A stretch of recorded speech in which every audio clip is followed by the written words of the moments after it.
Hey students, welcome back to our channel Uma Guides. So తెలంగాణలో MBBS రాసినటువంటి students కి ఒక గుడ్ న్యూస్ ఏంటంటే మనం ఫీజులు పెరుగుతున్నాయి.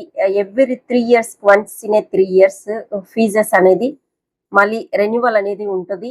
సో దట్ 3 years అయిపోయింది కాబట్టి 23 to 26 ఒక స్పెల్, 26 తర్వాత ఇప్పుడు ఫీజులు మళ్ళీ పెరగచ్చు అని ప్రైవేట్ కాలేజెస్ వాళ్ళంతా గవర్నమెంట్ తో లాబియింగ్ చేసుకుంటున్నారు. ఫీజులు భారీగా పెంచే యోచనలో ఉన్నారు అనేసి మనం ఒక ఆర్టికల్ వచ్చింటే దాన్ని కూడా వీడియో చేసి పెట్టాము.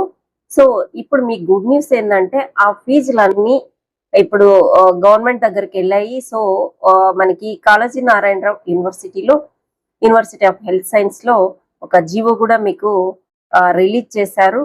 సో దాన్ని కూడా చూద్దాము ఫీజులు ఏమైనాయి అనేది. మీకు గుడ్ న్యూస్ అంటే ఫీజులు తగ్గాయనే లేదా అలాగే ఉన్నాయనే ఉద్దేశం.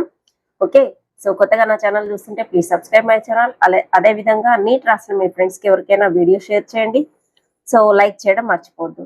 సో ఇక గుడ్ న్యూస్ ఏంటంటే ముఖ్యంగా బి కేటగిరీ అండ్ సి కేటగిరీకి వెళ్ళేటువంటి స్టూడెంట్స్ కి ఇది చాలా చాలా గుడ్ న్యూస్ అనే చెప్పొచ్చు.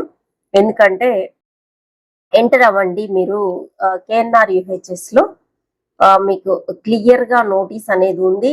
సో ఆ నోటీస్ లో నోటిఫికేషన్ ఏముంది అంటే మనకి మీరు నోటిఫికేషన్స్ కాలంలోకి వెళ్ళండి. సో అక్కడ Kaloji Narayanarao university of health science Telangana Warangal fixation of the fee structure for UG students, UG courses MBBS and BDS for the block period. So ఒక్కొక్క 3 years ఒక్కొక్క బ్లాక్ గా చెప్తారు. 26 to 29 Telangana private and unaided non minority and minority medical and dental colleges and army college of dental sciences Secunderabad is fixed as per GO number 98 HM&FW అని అయితే ఇచ్చారనమాట. ఈరోజు 11th ఇచ్చారు ఇది. సో ఈ నోటిఫికేషన్ లో ఏం చెప్పారంటే in exercise of the powers conferred under the section 7 of the Telangana Educational Institutions, okay, 1983 Act ప్రకారము సో ఎవ్రీ 3 years కి ఒక బ్లాక్ కి ఫీ స్ట్రక్చర్ అనేది మారుతుంది. Government hereby notify that the fee structure of the block period 26 to 29 okay shall be the same as the fee structure notified in the block period 23-26. So 23-26 block period కి fee ఎంతైతే ఉందో as same as so అదే fees ని continue చేస్తున్నాము అని ఇచ్చారు. So ఇక 4.5 year course కి మాత్రమే ఫీజ్ తీసుకునేటట్లు కూడా వెసులుబాటు కల్పించడం జరిగిందనమాట. ఓకే, సో ఈ కాలేజ్ ఇప్పుడు మనం చదివిన కాలేజెస్ అన్నిటికీ కూడా సో బి కేటగిరీలో అయితేమి సి కేటగిరీలో అయితేమి మనకి ఫీజు యాక్చువల్ గా బి కేటగిరీకి 11.54 lakhs to 14 lakhs వరకు పర్ యానం అనేది ట్యూషన్ ఫీజుగా ఉందన్నమాట. సో దీనికి సి కేటగిరీకి డబుల్ ద బి కేటగిరీ వరకు పెంచుకోవచ్చు. అంటే ఇక్కడ 12 lakhs ఉన్నది 24 lakhs వరకు ఎన్ఆర్ఐ కోటాలో వాళ్ళు పెంచుకోవడానికి అవకాశం ఉంటుంది. సో ఇక్కడ మనకి 14 lakhs ఉన్నది, అక్కడ 28 lakhs సి కేటగిరీకి అవుతుంది అనమాట.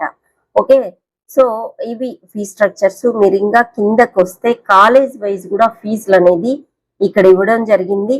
ఒకసారి మీరు చూసుకోండి.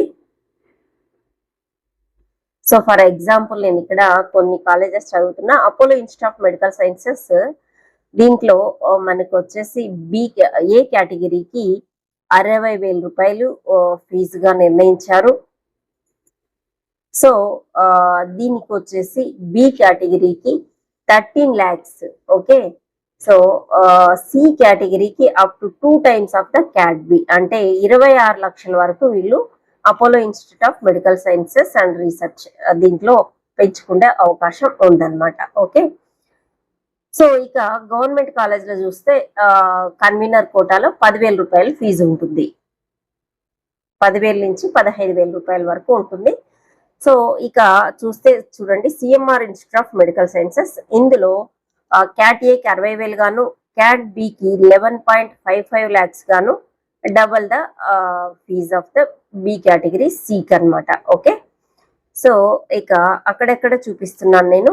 Kamineni academy of medical science research centre, దీంట్లో బి కేటగిరీకి 13 లక్షలు ఉంటే దీనికి డబల్ ఎన్ఆర్ఐ కోటాకి పెంచుకోవచ్చు అనమాట. ఓకే, సో ఇక southern institute of medical science research and teaching, దీంట్లో 12 లక్షలు బి కేటగిరీకి ఉంటే దీనికి డబల్ టైమ్ గా ఎన్ఆర్ఐకి ఉంటుందన్నమాట. ఓకే, సో అదే విధంగా మనకి ఎస్విఎస్ మెడికల్ కాలేజ్ లో చూస్తే 12.5 lakhs బి కేటగిరీ గాను, దీనికి డబల్ టైమ్స్ మనకి సి కేటగిరీ గాను తీసుకోవచ్చు అని క్లియర్ గా ఇక్కడ ఇచ్చారనమాట. సో ఇక 4.5 years మీరు ఫీజు కట్టాల్సింది, ఇంటర్న్షిప్ లో కట్టనవసరం లేదు, మీకే ఇంటర్న్షిప్ లో తిరిగి డబ్బులు వస్తాయన్నమాట. అప్లికేషన్ రిజిస్ట్రేషన్ కి 3,000 రూపాయలు కట్టాము. అదే విధంగా మనకి ఇక ఫీజు అంటే సారీ సీట్ అలాట్ అయినప్పుడు అలాట్మెంట్ లెటర్ డౌన్లోడ్ చేసుకోవడానికి 12,000 అలా ఉంటుంది. సో దీన్ని డౌన్లోడ్ చేసుకొని వెళ్ళి కాలేజ్లో ట్యూషన్ ఫీజు కట్టాలి. ట్యూషన్ ఫీజు వచ్చేసి 15,000 అరౌండ్ ఉంటుంది. సో ఇక హాస్టల్ కి సంబంధించి మాక్సిమం గవర్నమెంట్ హాస్టల్ కి అయితే 5,000 రూపాయల వరకు ఫీజు అనేది ఉండవచ్చు అనమాట. అదే విధంగా మీకు బి కేటగిరీకి వెళ్తే ప్రైవేట్ కాలేజ్ లో 60,000 ఫీజు ఉంది. అదే విధంగా మనకి ట్యూషన్ ఫీజు 60,000 ఉంది. దానికి హాస్టల్ ఫీజు వచ్చేసి 2 lakhs వరకు మనకి ఫీజు యాక్చువల్ గా బి కేటగిరీకి 11.54 lakhs to 14 lakhs వరకు పర్ యానం అనేది ట్యూషన్ ఫీజు గా ఉందన్నమాట.